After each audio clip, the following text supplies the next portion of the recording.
19ஆம் ஆண்டு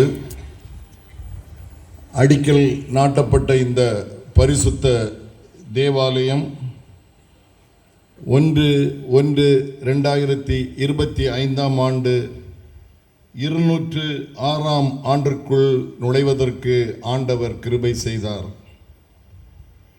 1/1/2024ஆம் ஆண்டை காண கிருபை செய்த ஆண்டவர் 1/1/2025ஆம் ஆண்டை காண்பதற்கு நமக்கு கிருபை செய்துள்ளார்.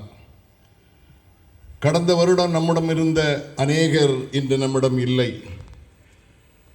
அவர்களை விட நாம் விசேஷித்தவர்கள் அல்ல.